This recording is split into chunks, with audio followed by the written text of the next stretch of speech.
नमस्कार, मैं रितेश ठाकुर आप सभी का मैं कटिहार हूं के इस विशेष कड़ी में हार्दिक स्वागत करता हूं। दोस्तों, अभी हम खड़े हैं कटिहार के पश्चिमी छोर को पूर्वी छोर से जोड़ने वाले एकमात्र ब्रिज पर। जी हां, रेलवे ओवरब्रिज के मुहाने पर। और इस ब्रिज के बारे में क्या कहानी है, क्या इतिहास है, इसके बारे में आज आपको हम जानकारी देते हैं। चलिए हमारे साथ, बढ़िए हमारे साथ, और बात करते करते मैं आपको इस ब्रिज के बारे में और आने वाले उस ब्रिज के बारे में जिसे हमारी नई पीढ़ी के लिए बनाया जा रहा है उसके बारे में भी जानकारी देते हैं। आइए चलें।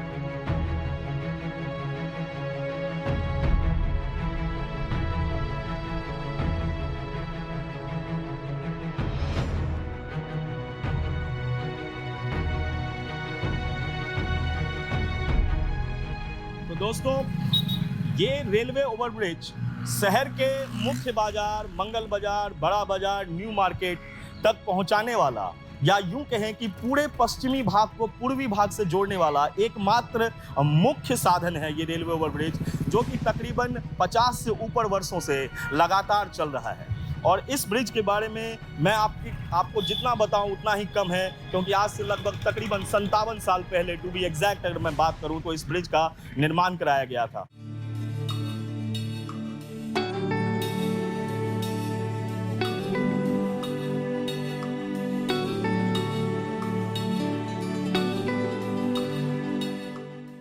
उन्नीस 1964 में बने इस ब्रिज की शुरुआत जो है, जो एलिवेशन स्टार्ट होती है, वो होती है जीआरपी चौक से, ठीक हमारे पीछे, जहां से हम आपको लेकर आ रहे हैं। और अभी जहां हम खड़े हैं वो इस ब्रिज का पीक पॉइंट है। जी हां, हमारे नीचे कई रेलवे लाइंस हैं और यही वो ब्रिज है, मेन ब्रिज।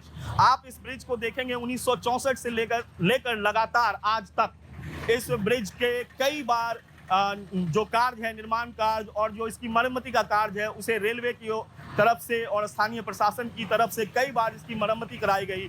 और शायद यही वजह है कि आज भी ये रेलवे ओवरब्रिज हमारे और आपके साथ लगातार चलता रहा है और हमें इसका लगातार साथ मिलता आ रहा है। लेकिन अब चूंकि यह पुराना हो गया है, और एक जो विशेष जानकारी है वो ये है कि जब इलेक्ट्रिफिकेशन का कार्य शुरू हुआ, जब ये ब्रिज का निर्माण हुआ था, तो उस समय रेलवे के इलेक्ट्रिफिकेशन का कार्य नहीं किया जाना था। लेकिन कालांतर में धीरे धीरे जब आधुनिक तकनीक आई तो रेलवे के इलेक्ट्रिफिकेशन का कार्य शुरू हुआ, और उस इलेक्ट्रिफिकेशन के कार्य के कारण अब ये जरूरत आन पड़ी है कि इस रेलवे ब्रिज की ऊंचाई थोड़ी बढ़ाई जानी चाहिए थी, जो कि संभव नहीं था। इसलिए स्थानीय प्रशासन और यहाँ के रेलवे प्रशासन ने साथ में मिलकर ये ठाना कि एक नया रेलवे ओवरब्रिज बनाया जाए।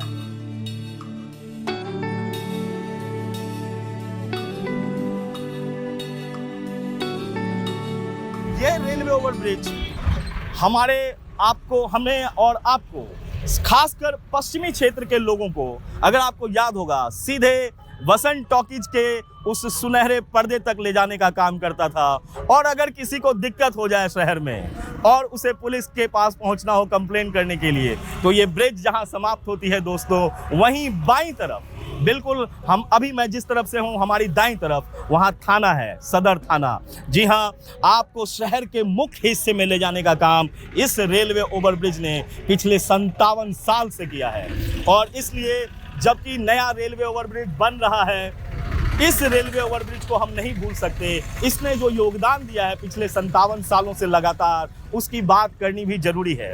और अब हम बात करेंगे टाइम्स ऑफ इंडिया में हाल ही में छपी उस खबर की, जिसके अनुसार जो हमारा नया रेलवे ओवरब्रिज बन रहा है, उस रेलवे ओवरब्रिज में तकरीबन 29 करोड़ रुपए की लागत लगनी है। 29 करोड़ रुपए की लागत से बनने वाला यह नया रेलवे ओवरब्रिज लगभग बनने को तैयार है। आम जनमानस के लिए उसी खबर के अनुसार इसे मार्च के महीने में खोला जाना था, लेकिन किन्हीं कारणवश ये विलंब हुआ है। और हमें ऐसा लगता है कि 2021 में कभी भी, किसी भी वक्त आम जनमानस के लिए इस नए रेलवे ओवरब्रिज को खोला जाएगा। तो दोस्तों, आप ये जो हमारे पीछे एक नया रेलवे ओवरब्रिज बनता हुआ देख रहे हैं, और अभी मैं इस पुराने रेलवे ओवरब्रिज पे खड़ा हूँ, उसके पीक पे खड़ा हूँ। तो ये जो स्ट्रक्चर है मेरे पीछे, ये बिल्कुल वहीं प्लेस होगा जहां पुराने रेलवे ओवरब्रिज के बीचों बीच का स्ट्रक्चर है, और इसे प्लेस किया जाएगा। इसके नीचे कुछ व्हील्स लगी हैं और उन व्हील्स पे इसे खिसका कर यहाँ से तकरीबन 50 मीटर आगे शिफ्ट किया जाएगा, ताकि इस ब्रिज की सुंदरता बरकरार रह सके, उसकी खूबसूरती बरकरार रह सके। और मैंने आपको बता ही दिया कि इस ब्रिज को आम जनमानस के लिए मार्च के महीने में ही खोला जाना था, लेकिन किसी कारणवश अभी तक इसकी शुरुआत नहीं हुई है। और बहुत जल्द मुझे उम्मीद है कि 2021 में किसी भी वक्त इस नए रेलवे ओवरब्रिज को आम जनमानस के लिए खोल दिया जाएगा।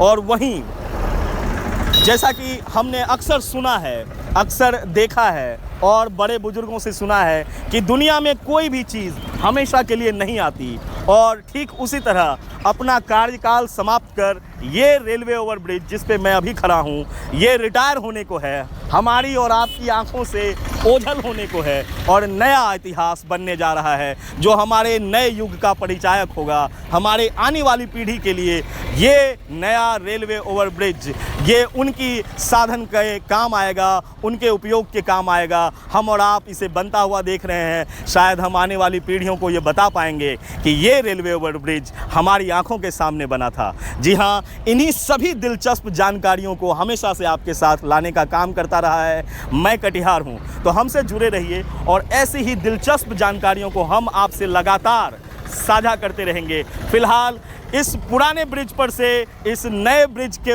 आने का इंतज़ार करता हुआ मैं कटिहार हूँ। धन्यवाद।